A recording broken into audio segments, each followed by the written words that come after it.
my man. What's happening? Good morning. How are you? Good morning, dude. Thank you for having me. It's an honor to be on here, man. Okay, don't give me the it's an honor. Get the fuck out of here. It's good to have you on, man. We're gonna have a good chat, and I appreciate your time for coming on. Yeah, you asked if I was just on live. I just went live doing like some zone 2 cardio. Wow, my hair. If you're watching this on YouTube, I just got out of the shower and I should have put a hat on. I have a hat on. We're gonna throw it on in a sec, but it doesn't match my shirt, which is I know if you're listening to audio, you're like, this guy's a clown, but you can't wear like a purple shirt with like a red hat. Anyway, we're gonna do it anyway because nobody watches on YouTube. But if you're watching on YouTube, shout out. Appreciate you. I know who you are. But cool, man. What have you been up to? How's your weekend? What are you doing? Not that much, dude. I laugh too when I say that because I know how much you fucking hate just like people complimenting you or just like giving you any type of praise for anything. But honestly, dude, like anyone that comes on this damn show, it's like, damn, they're going to talk about something cool, and I'm excited to hear it. And I hope I live up to that Yeah, you better expectation. not fuck that up, man. Yeah, facts, dude. That's what I'm saying. So, yeah, everything's good, man. We took a little trip to SoCal this last weekend. It was like 75 degrees, escaped the cold and snow. I can't complain about anything, man. So yeah, it's nice to have some of those little escapes. I know you're in Carolina now. Do you guys' weather is fine, or do you guys ever like think about doing trips before Jenna has the baby and anything, or are you guys just locking down the fort? Yeah, that's a good point. I don't know. The weather right now is gorgeous. We're like 50s and 60s, sunny. It's gorgeous. But my dogs like it colder, and like I live vicariously through their happiness. And so Yeah. it was like 65 and it was like 65 and like not rainy, but it was like cloudy. And I could just tell that they weren't down to like, they were of course down to go out, of course. But like, it was more like, yeah, they play like crazy. They go absolutely ape shit over by like a little lake that we have in the community when it's cold out. But when it's not cold out, they're like, yeah, I'm not down. So I was like, oh, I miss when it's cold. They love it. And we go hiking. They are like, they're absolute just maniacs. When it gets hotter, they're not. So I'm really not looking forward to it in the 70s and 70s plus. I know that their attitude really changes, but it's been beautiful here for me. I have no complaints. What do you guys do in SoCal? Yeah. Not that much. We golfed a little bit and Does Katie golf? she does a little. She's kind of gotten into it a little more the last couple of years. Just something we could do together. There's kind of like a thing in the summer here where we live that we go out every week, play 9 holes, scramble. It's like for people who don't know golf, like we don't need to get in the details, but it's like you just hit your best ball and everyone has a good time because of it.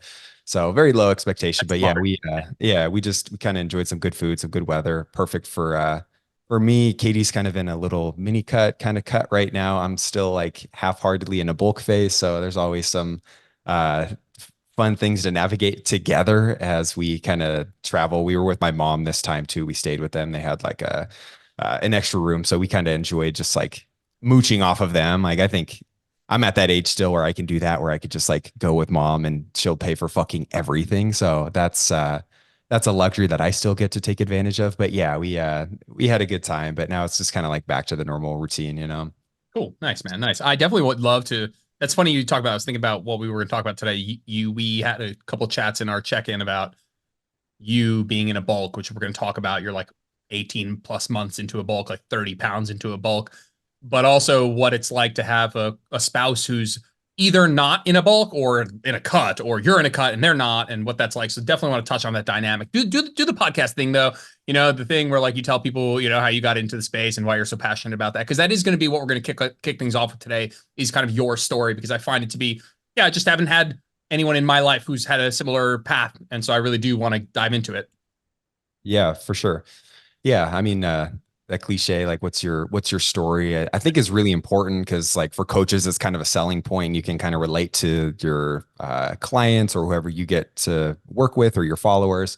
So I think it is important to say. I'm gonna maybe mostly pivot into like my academic story because I think that's a little bit more relevant. And I mean, at the end of the day, we all like at least guys got into lifting. Like for me, it was high school, college, just wanted to look better naked, just and for me, knowing that I chose nutrition as a undergraduate degree, back, whenever that was, it was also something that I felt like was part of my identity. So all the things that came with that, of course, not knowing what I know now, going through similar things, doing kind of random workouts, maybe not eating a ton, being that person that was like, oh, I'm a hard gainer, I'll never be able to gain weight, so I'm just going to be lean my whole life, just kind of giving me an excuse not to try and do some of these things intentionally.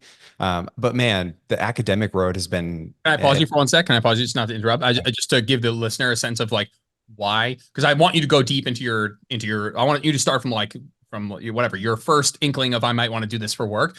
And yeah, the reason that I have you on, the reason why we're talking about this for the listeners, that I just feel like you've had a long road from academia, and I'm not going to put MNU up on a pedestal because it's like it's not the only way to be a good practitioner outside of academia. But you've done MNU, and you're wearing the MNU shirt, but you're also a registered dietitian. And so you've also gone the academic route and still felt like, hey, I want to do MNU. And so again, I don't want to put MNU on a pedestal, but I want that to be representative of like, oh, you went this academic route. You became a fucking registered dietitian. It's like the pinnacle of this, of working with people on nutrition, but then still felt like maybe somewhat unfulfilled. I don't want to put words in your mouth. And so that kind of arc of I went to the academic route, but felt unfulfilled in some ways. I want to poke around at that. I don't want to put words in your mouth. So I just want the listener to know that's kind of where we're headed. So go give me like all the way back, like you said. Just wanted to get Jack and get some yeah, sexual partners, whatever weird yeah, exactly. that 13 to 18-year-old people are into. Yeah. Um, yeah. So just kick things off. You can't start too early. Just do your thing. Yeah, for sure. I mean, like all the way back to high school, I say all the way back. I was only like 10 years ago, but just being always in sports, always playing something, just 3, 4 sports a year, just kind of just doing the normal kid thing where you're just exploring everything, seeing what sticks. I wasn't really good enough at like anything in particular to make that a passion in college or pursue anything further. That's what intramurals are for. That's what City League is for. And we still get to kind of fuck around with that and have fun in some of those leagues now. But getting to college, I had always had this background of like, hey, I like I like playing things. I like, moving my body. I like getting strong. I like the way I look. And I didn't know that nutrition even was a degree going into college. I was kind of undecided for a year and a half before I actually took an intro to nutrition course and was like, oh yeah, this is probably the thing that's going to stick for me. And it wasn't until I started to like get immersed into kind of I would say the science behind things, but like actually in a kind of a university setting that you sit here and you're like, okay, I have these 5 classes every semester related to nutrition and different, topics of nutrition and how that relates to one another. And, 3 years go by, I get my nutrition degree in dietetics. There's a couple different, some people do the pre-med route with nutrition and they do there's like a little more biochem, OChem, some upper level like biology classes that you have to take. We didn't have to do the most. We kind of had some of the intro OChem classes, biochem classes, whatever, but we didn't have to take the upper level ones, which thank God, that's probably where my capacity to kind of learn and comprehend that stuff at that age at least would have stopped.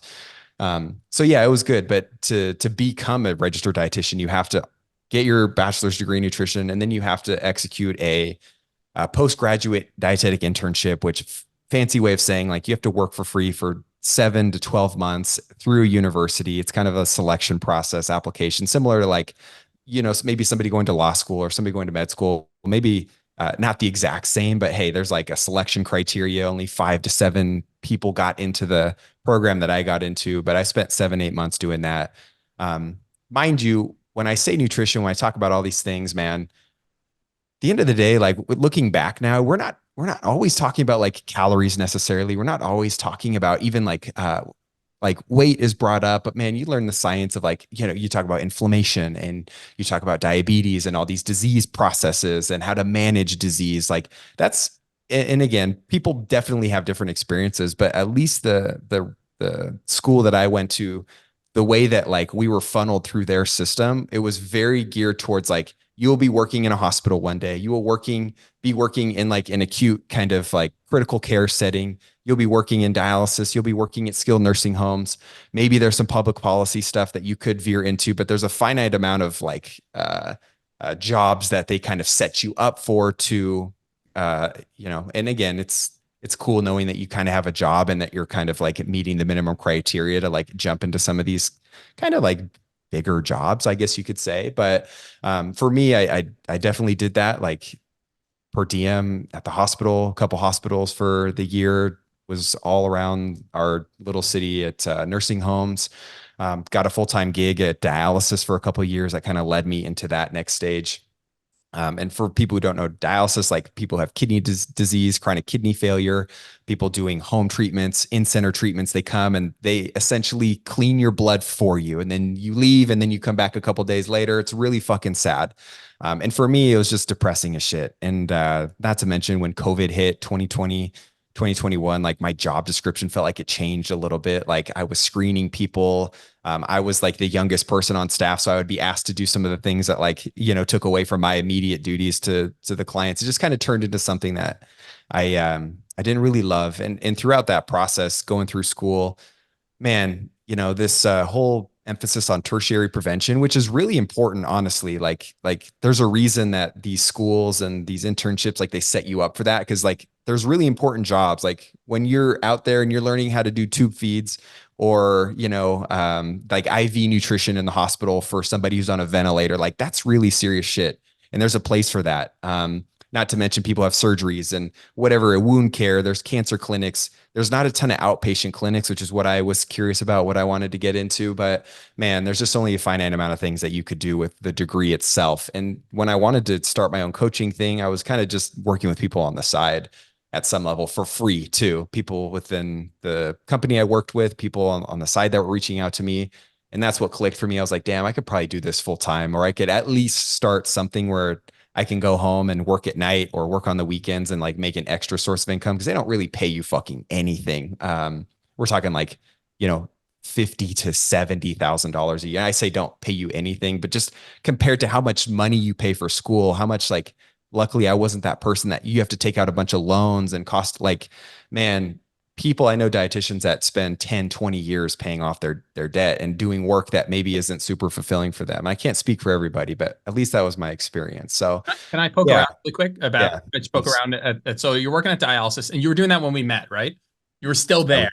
Yep. And you obviously something is pulling you towards starting your own coaching business, whether that is online or in person, or something's pulling you out of that. What's pulling you out of that? What about coaching was like, hey, that it feels like I want to put more of my emphasis there. You won't sound like a greedy bastard if you're like, hey, I can make way more money this way. Let's be real. Like you make decisions on a professional level for only two reasons: to either make more money or to have better quality of life. Those are only you. Sometimes we're okay trading away quality of life for more money, and sometimes you're okay trading away some money for some quality of life. But that's basically the only two decisions you're making, and they're both totally valid reasons. There's no like we're in the trust tree here. There's no like, hey, I could make more money. That's a totally valid reason. I just want to throw that out there. Yeah, exactly. I gotta say, it was probably a combination of both, like a quality of life and like how fulfilled and how excited I get to show up, to talk to people, to work with people. And then also the financial compensation side of things. Mind you, like the job that I took, like for some people would be a dream job at some level. Like I remember going to orientation at this dialysis clinic. They're like, oh, once people come to dialysis, they never do anything different, or they never, change career paths after that. Like they're here to stay. I remember thinking like, you kind of sip the tea, at least when you're kind of in the, it was more of a corporate setting for sure. You're around a lot of other interdisciplinary members, whatever. And, the year and a half I was into that. And then COVID hit, it was just like, man, it wasn't what I thought was cracked up to be, from the standpoint of like the people who I was working with. Most of them didn't give a fuck. The people who did were great to work with, but the people who didn't, is just a sad story. And for me, like I'm kind of an empath. Like I can kind of see the emotion. I somewhat try and like, and this is what kind of tainted me sometimes too, of like I kind of ended up having a finite amount of capacity for how much like empathy I could give when I was at this job, because I was just around so much shit, homeless people. Again, dialysis, for people who don't know, like the number one cause of kidney disease, or top two, are like high blood pressure and diabetes, right? Things that really can be prevented at some level. And here I am just like working with people who are had the thing done to them and they had this quality of life that was pretty suboptimal. And you could just kind of see it in their face, people just living day by day. Some people using dialysis as an excuse to just do the things that they were doing before. And this was just a life-saving treatment that they would do going forward. And it was just like, it was just a sad scene. And the thing that was like kind of the impetus for me was like, hey, people work in this field that don't want to get to this point. Like, what do they need to do now that is going to make a difference? So they have a greater likelihood of them being happier, healthier, don't need some of these medications, these treatments as they continue to get older. And that's kind of the thing that clicked for me, where it's like, I'd rather dip my foot into the more of the primary prevention world. Regardless if I made more money, of course, like I've done a ton of business mentorship, like include coaching with yourself as well, more on the fitness side of things. But man, like you get fed a lot of information, a lot of things, like people pointing you in different directions and getting you to think a little bit differently. And at the time I was like, I could make more money and I could be happier. So it was like, damn, that was the thing that definitely like flipped that switch for me, where I was like, yeah, I'm probably going to give this a shot. And it got to a point where yeah, I had like a half a roster and I was working and I was also doing my master's at the time. I haven't really gotten to that point yet, but I got my master's in sports nutrition during the pandemic as well. And it was just something had to give. And it was like, damn, the job with the income is probably the thing that's going to go, because my situation allowed me to kind of just take that in a different direction. I'm very grateful for that. But yeah, it was kind of a combination of both, man. Like the working with people kind of checked a couple boxes that the other job wasn't working. And yeah, there was just a point where that had to switch. So Do you feel like so? My brother went to nursing school and wanted to be a nurse. Mega smart. My brother's brilliant, super duper smart. Um, and at some point, it went off the books and into the hospital. Right? It wasn't classroom. It was doing your rounds and working with people, with patients. And what ultimately led him to not do that anymore, to quit, was that you are working with a population who by definition does not want to be there. And so even if it's a little thing, a big, like every person that you come in contact is hates being where they currently are. So the on average, I'm not trying to paint a super dark cloud, but these are like it can weigh you down. Of on average, each person is here, doesn't want to be here, isn't doing something they want to do, wants to get out as soon as possible. I have a couple of my best friends are nurses. And they tell me about this, that it weighs on them emotionally. And if you're working healthcare, even Jenna, I mean, come on, like this is going to be ringing true. Were you finding that was fatiguing at all? And do you find it different working with people, the kind of clientele you work with now?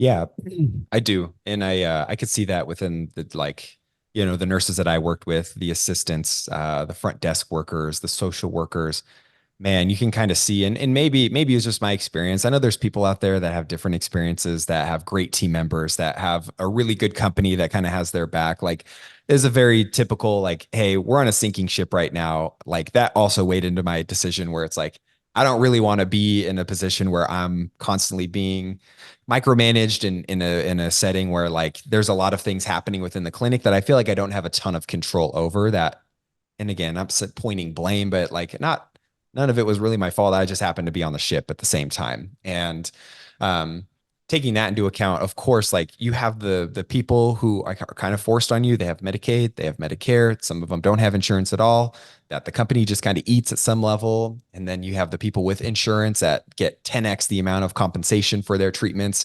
And it was just a fucked up game, dude. Like when you're in this setting and you're like being told like, hey, like this person has insurance, they're, looking for donor stuff. Like we're getting like the clinic runs off of 3 or 4 people at some level who have insurance that like support and keep everyone else afloat. It's crazy. And that's just kind of the reality that we live in. So seeing the backside of the insurance game, how the healthcare systems work, being in the hospital. Yeah. Like the nurse in your life, we all have nurses in our lives, man. Like there's not a lot of nurses, to me at least, and I know a ton of them because I went to school with them, that are like, yeah, I can't wait to make this a career forever. I can't wait to do night shifts for the rest of my life. Like that's just not something that most people say, or at least that I've come in contact with. And I found myself thinking like that too. I was like, damn, man, getting to a place where you can actually have people reach out to you, where they want to work with you and they are understanding that like you are going to help them get to where they want to be. It's just a lot better sell for me, even though I have to sell myself. I have to show up on Instagram. I have to like, continue to give my clients a good experience. But to me, that was worth it. It's the harder route, but it definitely weighed on me where I was like, this could just improve the quality of my life because the people that I work with, like they actually want to be here. And that's true at some level. Not every client works out like that, right? Like you get somebody super motivated and then within 2 months or less, like, I'm not showing up, I'm not calling, losing communication. Maybe you're reaching out and you can just kind of tell where it's like, hey, maybe this isn't the best time, or maybe you were in a good spot, but now fucking life slapped you in the face. And maybe this is something that you should reconsider down the road, but I can't keep taking your money, or this isn't something that's going to actually work out for us. So there's, for every, 5 great clients that you love to work with, man, there's probably, at least for me, 2 to 3 where you're just like, okay, this maybe didn't work out. I didn't get you to a place where we thought we could get to. And it's not my fault. It's not your fault. It's collectively where like, hey, maybe this just wasn't the best time for us to meet or to do this. But yeah, the good clients, the people that stick with you for months, years, like I have somebody that's been with me for 3+ years now since I opened my doors, and it's fucking amazing. But it's kind of like you and me, dude. Like I'll probably never get rid of you, but it's just kind of fun to know that you're more in control of that, instead of just like, okay, who's the new patient here? What's he going to be like? What's his history? What's his story? How much am I going to have to do for him? And not maybe, and not that I was doing it for myself and getting external validation for those reasons, but man, like when you put all this work into something and you don't feel like it's being reciprocated at some level from somebody else, like that shit wears on you too. And I know a lot of healthcare workers can kind of get into that mode too. I want to get to the point of you taking a menu and why you did that and what gaps you felt you were trying to fill. I want to get to that. And I also want to get to like maybe some, we'll call side quests that you did, we'll call them, like some just Yeah. like just fucking tributaries that you went down, in a second. I want to make sure we have time for that. We have we still have a half hour, but I want to say something. And I'll phrase it this way. You're a registered dietitian. I am not. You are way more educated than me. And this isn't a comparison between me and you at all, but I think it's a decent kind of preamble for this question, which is there are some people, and I'm not, I won't even share my opinion on this. There are going to be some people, some registered dietitians who will say, hey, leave it to the RDs, man. Leave this nutrition stuff to the registered dietitians. All these coaches, nutritionists need to stop giving advice. And I would love to ask you, on a scale of strongly agree to meh to disagree to strongly disagree, where are you on that spectrum with a statement like that, yourself being an RD? And maybe let's throw a little bit of added context as to why that might be your answer.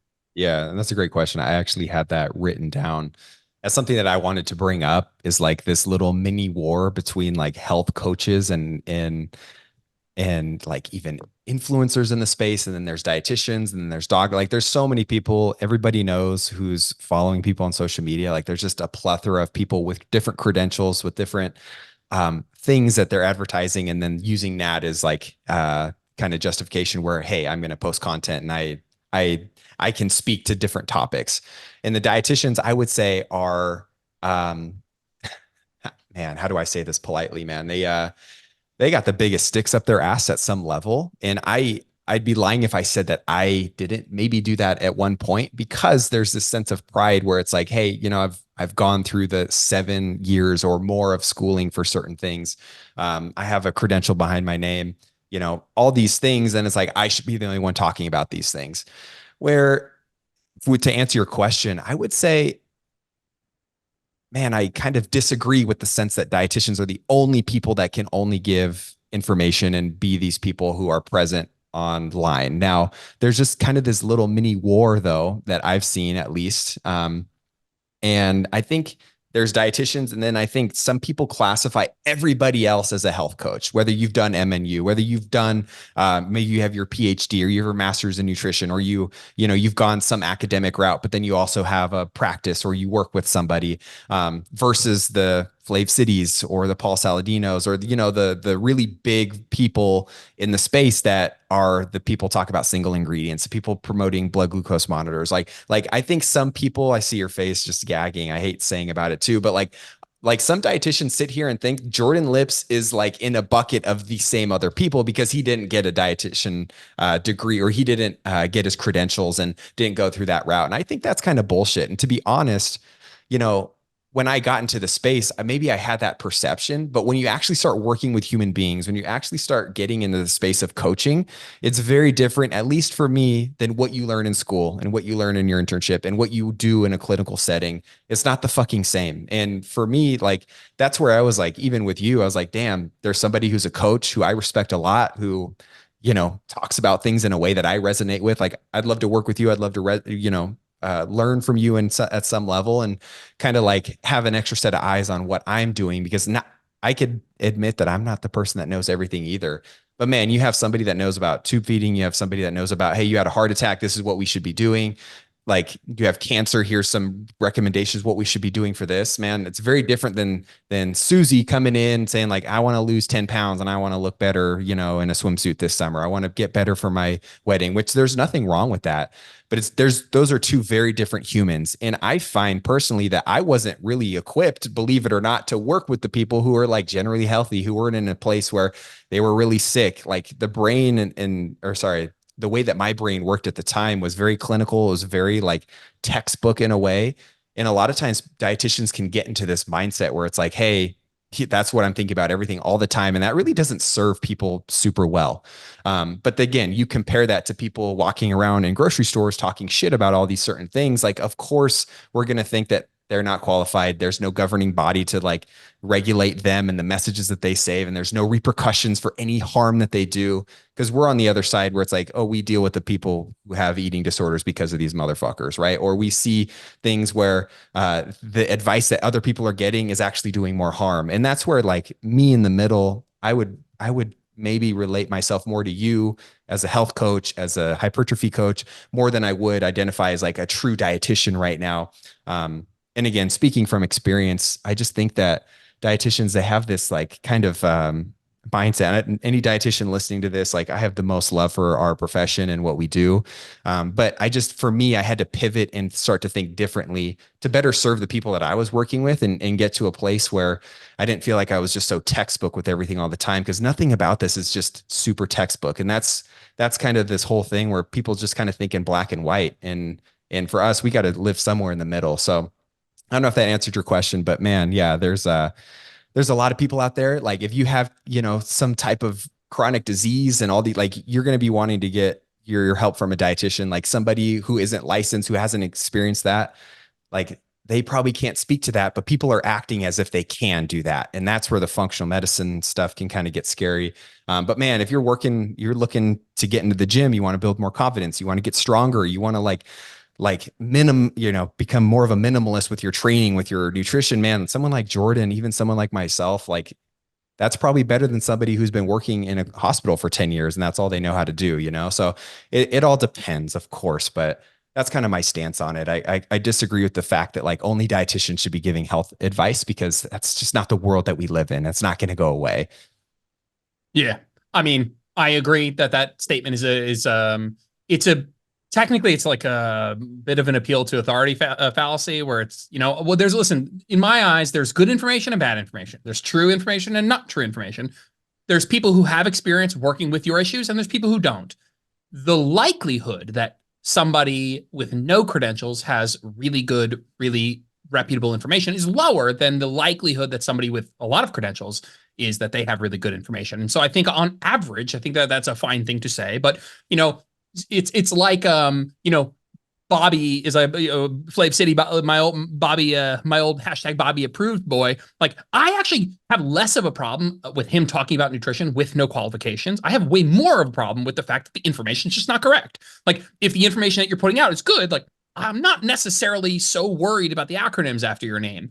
And it just is the, you know, it kind of like, it tracks, like it flows with the logic of you're talking nonsense and you don't have credentials. That to me is like, now you're like a double whammy. Like, and it's funny. So you could like plot this on a chart of like, it's like a box chart of like two things. And on the x-axis is like how much the credentials you have. On the y-axis is like how accurate your information is. And like having no credentials and talking smack in some ways is less bad than having a lot of credentials and talking a lot of smack. Actually, that's usually more problematic. where like you have Dr. Lustig or Dr. Gundry or what, these are like more problematic because of the doctor in front of their name. And so just based on an appeal to authority that lives within most of us most of the time. And frankly, I'm not even here to argue that. I think the average person like isn't at fault for just more highly ranking somebody with credentials over somebody who doesn't. But me personally, I don't have an issue if your information, Scott. I care more about what your information is. And if you're a client, you should care about the information that someone's giving, not the credentials. The credentials gives you a clue as to, on average, what to maybe expect. But man, in today's age, I've seen the whole gamut enough that I'm skeptical beyond the acronyms, and I'm not saying skeptical of the acronyms. It's just not as meaningful to me as what's coming out of your mouth. But more than that, as I would look, like you said, where it's like, hey, if I have a serious health condition, I have really got to get my blood pressure in check, really got to get my cholesterol check. I am pre-diabetic, I am diabetic. Like, work with somebody who has worked with those people. Maybe that's an RD, and I think the more we go on the clinical side of things, the more likely I'd be inclined to go towards the RD slash. I would put people who have done MNU not in the same category as RDs. I think that there is stuff that only RDs can do and only things that RDs should do.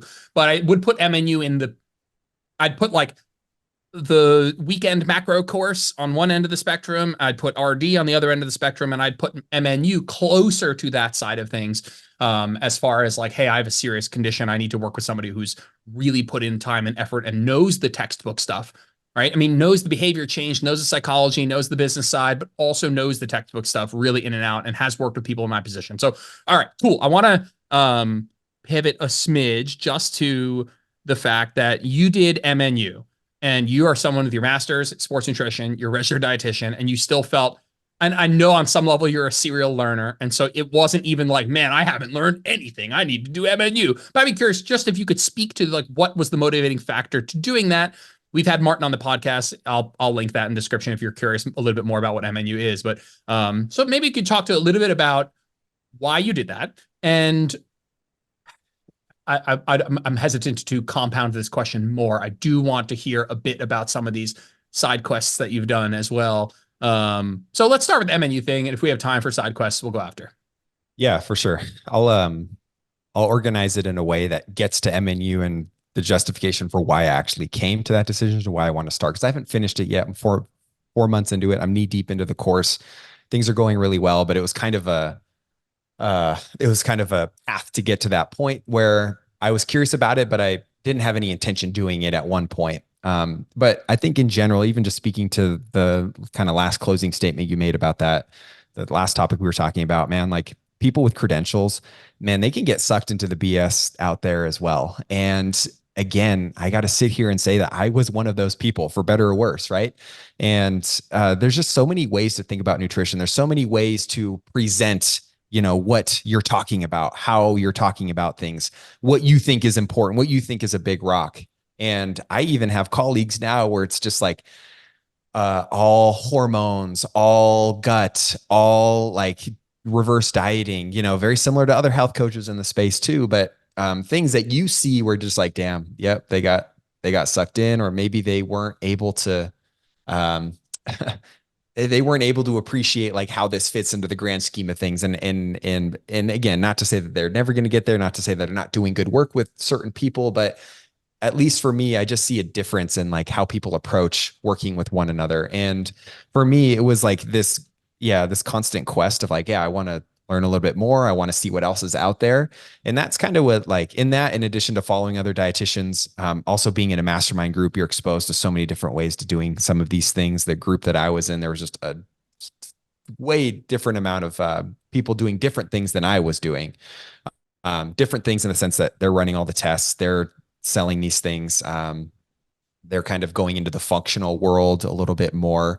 And that's what sparked my curiosity of like, is like, am I missing something, right? Like, is Western culture just always only trying to make us sick, and are doctors trying to make us sick, or are they only treating symptoms? You kind of get sucked into the kind of that ideology. And for me, there was other dietitians, other people in that space that like, I shadowed, not shadowed them, like we're all virtual here, but I like kind of got a glimpse of what they were doing, what they were offering, how they were selling packages, how they were doing certain things. And things that came up were different stool tests, different hormone testing, whether it's like the Dutch test or doing like labs, even like fucking hair testing, HTMA testing. There's all these things. And again, like the comparison game is something that I've played at a lot of levels with business, with my fitness, my health, my nutrition. But the business thing, it's hard not to do that sometimes. And for me, I was comparing myself to people making like a ton of money selling these things, working with different people that I was doing. And I wasn't at that level at the time, and I'm still not at that level. But just like thinking like, damn, maybe this is a whole world of nutrition that I could get into, that I could start becoming. And then that's when I started doing a few different things. I took a leveraging labs certification.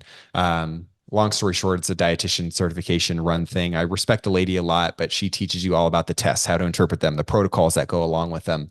Um, Again, just kind of sipping the tea, offering those things, diving into those things with myself, right? Like doing the food allergy tests. Like there was a 9-month stretch where I went gluten free. You know, we've kind of talked about that. We've obviously been through that together because that was when we were working with one another.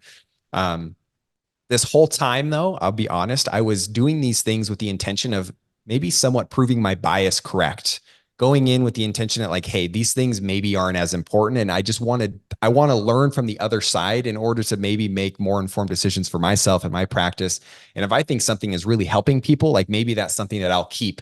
But man, these were just really expensive ways for me, from my time, my finances, even doing them with certain clients who were, you know, early on in that process. And it was just like a really hard learning lesson for me that I'm grateful for, where I'm just like, yeah, I did the GI maps. I did the Vibrant America shit. I did the micronutrient test. Hell, I think if you go to my website right now, you could still see some of those packages that you could buy, but those are the I'm things going that I there haven't right now. solved in the last year. Yeah. You think I'm Go and not going? Don't. I'm link in bio. No, I'm just kidding. I'm kidding. there's the Yeah, I'm micronutrient testing, there's the Dutch testing, there's the GI map. The GI map is it's a stool test for people out there. From what we know, it just doesn't really tell us a whole lot, is really what I'm getting at. It can tell us some things, and there are things that, you know, maybe we have some power to kind of to do. Oh God, what is this? it's Luke Jesus, Smith, Luke MD. Smith, Sorry, that's MD. Yeah, that's hysterical. not me. I think That's that's not not me. you. Yeah, yeah. Sorry. um, Yeah, shit. but anyway, yeah, just kind of going through this process of like, yeah, I'm really seeing what the other side is talking about, because that's a whole world right now where gut health is everything, right? The gut brain connection. Gut is the root cause of all your inflammation. You need to fix your microbiome. You have overgrowth with everything. And like, not to discredit those things do happen. But we have to realize that, like, at least for me, the majority of the people that I work with, the majority of the population does not need that to tell them what they need to change, right? Most people are going to benefit from doing the things that we know are going to be health seeking behaviors that are going to actually lead to long lasting change and success. And kind of like the hormones, the metabolism, the guts, like those will be side effects of you cleaning up all the other shit that we know we need to be doing. And so for me, just going through that, doing like a year and a half of my own self experiment, doing it with a handful of clients, it gave me enough information to realize that like, hey, this is not a world that I want to dip my toes into. It's not something that I want to be here to stay in. So I kind of like parked my car there, but now I'm back in the car. And MNU was the thing where I was like, damn, this is a thing that makes sense, because I know you've spoke highly of it in the past. And it was something where I was just curious about, how can I continue to be a better coach? Because all these things have been done with me at some level, just like trying to do a little bit better for my clients, do better for myself, be in this game longer and help the most amount of people that I can. And MNU is the next step, where it was like, yeah, everything that I'm seeing, everything that I'm reading, it kind of it goes over, like we've talked about all these different diet fads and all these different things. And like, they just tie up things really well, things that I didn't necessarily learn even in my schooling either. Talking about like calories and overconsumption of calories, and how energy balance is a really important part of this equation, that, you know, whether people debunk it or quote unquote debunk it or talk shit about it or really acknowledge it, like that's where the conversation starts with a lot of people who are looking to lose weight or to get healthier or and again, not saying that you have to be lean to do this, but just understanding that like what we eat, how much we eat, what nutrients are in the foods that we eat, excuse me, are all things that really have to go into this equation. And man, some people, when they're doing these tests, when they're doing all these things and selling people on it, I think they're more of a distraction. And I found that that was something that I was able to learn firsthand and now be better able to speak on those things and help them actually get to a place where they're arriving at a destination quicker than going the route of spending thousands of dollars with somebody only to be left maybe in the same place or not actually feel like they know how to do the shit forever kind of thing. So yeah, I don't know if that makes sense, but yeah, MNU was really a byproduct of me doing all the other shit and then realizing that like, hey, this could be a really good refresher. A lot of it has been the research stuff, like, how to read papers, like the whole module 1 was what I learned in school in my master's program. But now getting into the real world application of it, it's been a breath of fresh air. And it's been something that, man, I'm biased, but I think everybody should do it at some level if they're trying to be a health coach, because it really does do a good job, like getting people up to speed with what they need to know and how they can actually start to work with clients instead of kind of, I keep saying sip the tea, but man, there's a lot of people doing it out there with a lot of these other ways to like approach your health and wellness. So yeah, sorry for that word vomit, but that's kind of how I came to that spot, at least. Word vomit's what we're all about, man. There's people listening that want to get into this, and you've done it all, right? You went, all the way in on the academic side, popped out a little bit, went to the more, I don't even know what I would put MNU in. Let's call it like a non-traditional school. Anyone can join MNU. It's a year-long course. It's a very intense course. If you're assuming it's going to be something very easy, it's not. The final exam is challenging. It's meaningful. It's a year long. It covers a lot of stuff. My point is, if someone's listening, are you saying, you know what? Don't go the academic route. Just go do something like MNU or precision nutrition. I'd put precision nutrition in that bucket as well. I have my takes on why I would prefer MNU. Obviously biased, but there are some things that I've shared on the podcast before. But let's put precision nutrition into the bucket of like, you'll come out of that with some good knowledge on clinically how to help people, behaviorally how to help people, business-wise how to help people, how to grow and continue to learn more. What's your, you have someone who comes to you and say, hey, Luke, you've done it all, man. What should I do? I'm 17. I have the opportunity to go into kinesiology and whatever. Kinesiology is slightly different into the more movement side of things. But again, you could even say, should I go the kinesiology route or should I go take all the N1 courses and go to the N1 practicals and learn from like practical people in the trenches, but it's the same question from a nutrition standpoint. You have a 17-year-old says, I want to get into this. What should I do? Yeah. And the 17-year-old is the tough person to talk to because so much can change. Like even for myself, like what I thought I wanted to do and why I got into this has changed so drastically. So it is a difficult conversation to have with anybody at any age, even the 30-year-old looking to go back to school and maybe is like finding their drive to like work with people and be a health coach at some level. All of them are different conversations, but man, when it comes to like the academic world, we have to acknowledge that there is a higher price tag for that, for something that if you do not use, it might feel like a waste of time. And for me, I don't feel like that was it. I think it has helped me get to the place that I'm at now. So I'm very grateful for that. But man, if somebody's a 17-year-old and they're thinking like, hey, like I'm fit. I love doing these things. Like those are usually the people that you see on TikTok and Instagram. They're doing the like do this core movement video. And I've never worked with anyone in my life. And this is something that, everybody should be doing. Like people don't think their shit stinks at that age. I didn't either. So I can't sit here and laugh at them. But doing the MNU is like an introduction into like, hey, the world of nutrition. Nobody really gets a formal education when it comes to nutrition. Like what we know about nutrition, everybody here usually comes from our parents, our own quote unquote personal research and our own experience of like what we've done growing up and even getting into our teenage adult years and so forth. But MNU is one of those things where I would say it's accessible in the fact that like, you could pay $3,000 to $5,000. I don't know how much it is. I was a dietitian. I had a really big discount fee for just having that credential going into it, which was great. But man, you're looking at $3,000 to $4,000 for a year long, really intense. And I say really intense, like it's bearable. You can work, you can do everything else you want to do. It's like, 8 to 12 hours a week, probably of work. But you will learn most things you would ever need to know to work with human beings in that course compared to going and doing your undergrad or going and following through with a 4-year degree or getting your master's or getting your PhD. So the question I would ask to that person is like, what do you want to get out of it? Like, where do you see yourself? Like, if you want to go down the research world, like, of course, going into a college setting, working with professors, doing the research, right? Like, there's a lot of people that love that, right? And there's a lot of people that love the clinical setting. Like, you can't necessarily do dietitian work, in that setting without those credentials. And MNU is not really going to be a replacement for it, at least in the US. I think in the UK, there's some like things that MNU certified nutritionists can do because of that credential now, which is really cool. But in the US, it's not the same. So, for most people, yeah, the precise nutrition one, I definitely looked into that as well. I think their philosophy is very different, right? It's not focusing everything on calories. Again, it's just an approach. It's a method that they use. It's something that's worked well for a lot of people, but I just found that MNU is in a class of its own.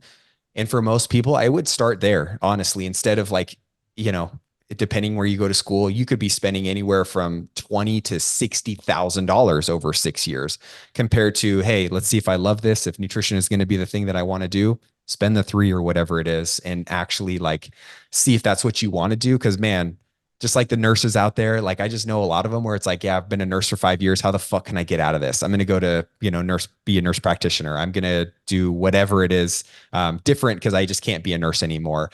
And like getting to that point sucks. And dietitians feel the same fucking way, dude. So it's not this like green grass area that everybody's going to love that you're going to, just fall in love with. There's just trade-offs when it comes to it, and what you want to do should really drive that decision. So I can't really give an answer to that, but you kind of get where I'm getting at here. It's like, what do you want to get out of it? And then let that drive that decision for you. Cause there's pros and cons to both sides of them, really. Yep. Yep. I agree with that. Yep. I think even if you are someone who's like, oh, I'm not sure, I feel pretty passionate, I want to go the academic route, keep that door open. I would normally recommend also trying to start putting out content on social media, start taking some online clients, take some Gen Pop clients, get your feet wet with both things. I think that there's Jordan Syatt made his start just randomly coaching people online while he was, the coach for the powerlifting team at Delaware or whatever. And so just saying, hey, I'm going, Jordan was also with like in that kinesiology space. And so going the academic route is fine, but I also is great, by the way, not just fine, it's great. But I think also saying, what can I do in the meantime to expose myself to some real world situations? Cool. I want to be respectful of your time. I want to talk quickly. We got 5 minutes here. I got to go at 5 minutes of the hour. You've been bulking. We've been bulking together. Not me, but you've been bulking under my supervision. For the last 18 months. Talk to me about, give people some insight as to how much weight you've gained over what period of time, and maybe any words of wisdom, or just, I don't know, when you reflect back on those 18 months, what do you think? What do you feel? Yeah. Yeah, definitely. It's a lot of inputs. I want to keep it short though. Bulking was something that's always scared the shit out of me. I'm always somebody that's been naturally lean. Genetically, I've been very gifted. I don't get hungry. Eating more is hard for me. I'm an anomaly. I'm very different from a lot of people around me. And for me, deciding to go into a bulk, wanting to do this stemmed from, I want to do something that isn't very easy for me to do, right? And learn that process, similar to all the other education and all the certs and the N1, like all these things have stemmed from like, hey, I feel like I don't know enough about this. So I want to immerse myself into it and just see what my experience is like through it. The bulking, man, I think, yeah, it's been 18, 19 months or so.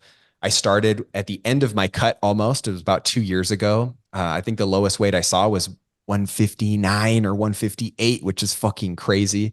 When I started my bulk, I was probably in the low 160 numbers. I'm seeing 193, 194 on the scale a little bit more consistently right now, which has been awesome. I can't tell you off the top of my head what the percentage like per month breakdown that might be, but it's pretty spot on to what I really wanted to do in the beginning. Was like, hey, half a percent, maybe a percent some months over the span of the year to year and a half that I was doing. And getting to that place it's been wild. And I'm now in a spot where it's like, the side of me where I'm like, I want to cut again. That's what's comfortable. It's going to be really easy. And again, I'm not saying this is an easy process, but for me, living it, having everything on my side, going through all these things, cutting is something that's very easy for me to do. And I could probably lose a significant amount of weight in the short term. But now my mindset's like, hey, can I maintain for a little bit longer? And maybe this next cut, maybe I go into a small surplus and just see if I can approach things differently instead of doing the more drastic cut where I'm cutting 400, 500, 600 calories off of my maintenance. So long story short, man, it's been fun. It's been a good learning process for me, but I'm uncomfortable as shit. And I'm getting blood work done this week. So that could be a topic for us to have another time. But I'm curious to see what internally, what's going on. How can I see what's happened on the inside compared to the outside? Because I've loved to see the changes of external, how much muscle I've built, everything else that's gone along with it. If you had But to guess, if you had to guess based on how you feel, yeah, I want to get you on the record here, and then when we get you yep. back. Do you feel externally Yeah, better, worse, same? And do you have a guess at any of that blood work stuff? totally. I feel better. Like I've never eaten this much food in my life. Energy's high. Workouts are great. Recovery's great. I can handle a lot.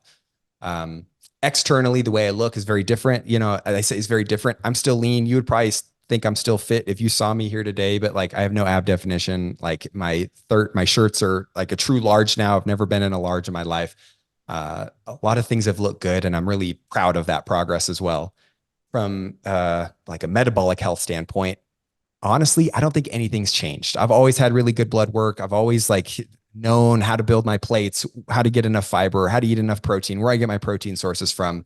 I'll eat like an asshole and binge eat sometimes for sure. I have in the past, but it hasn't gotten to a point where I'm gaining a ton of weight because of it. Or when I do that, it's kind of like I'm in a good headspace around doing some of those things and I'm enjoying the time that I'm with, but I'm not someone who really drinks at all. I'm kind of on this bender now where I'm like not going to drink for 3 to 6 months probably, but I don't have much of a social life. I don't. I don't. You do. I know you're not. Hold on, stop. Yeah. You do. As somebody who actually doesn't have a social life, you do. Yeah. You do a lot. You're not like a party animal, but like you really I've watched you go from not drinking all the time and stuff, but I've watched you really have a lot of social events over this 18-month period and over longer than that with your just a new mentality towards drinking and find pleasure in doing so and really go from I've actually heard you go from complete abstinence back to some incorporation and just kind of bounce back and forth between those two things. And I think you're in like a really good place with your relationship with alcohol, at least from what I see looking from the outside in. And that is to say most of the time abstinence, but I don't know if you have closed that door categorically, but I just feel like what you've done, again, just from looking from the outside in, is just raised this threshold of what merits having a drink. And instead of it being like, oh, I met with my friends and we had 6 beers, it's like I met with my friends and I either didn't drink because I just wanted, I didn't have to because I'm shooting shit with my friends and that's fun enough, or I had a beer or 2 beers, whatever, like finding a better relationship with it where that threshold for what requires or what lends itself to drinking just goes up a little bit. Yeah. Amen. Yeah. Well said. Yeah. Like I'm not an antisocial, don't do anything, but yeah, I definitely like to travel, have friends, have a good circle that I love to hang out with. But yeah, I'm a very informed decision maker, something I want everyone to get to the point of. So yeah, it's been good. I'm excited to see what the blood work says, like you said, and we'll see if my hypothesis lines up, but that's for the future to decide. Nice. Cool, man. Tell people where they can find you. Oh, you are the most criminally underrated person on this social media. So please go give Luke a follow. It's absolutely kills me, cracks me up 24/7. Just criminally dude, if you had come onto social media like 1 year earlier, you'd have 100,000 followers easily. So it's like a crime of just being late to the table here. But yeah, tell people where they can find you. Let's get some people over in that direction. Sure. I don't know about that. I think humor has been the route that I've chosen, a little bit more of mixing of both education, humor, but that's the thing that keeps me showing up to Instagram nowadays. But Luke Smith RD is where you can find me. I have a website. You can find all my podcasts, everything else that I have there. But yeah, just find me on Instagram and you can find everything else from there. Cool, man. I appreciate your time, dude. Thanks a lot. We'll talk soon.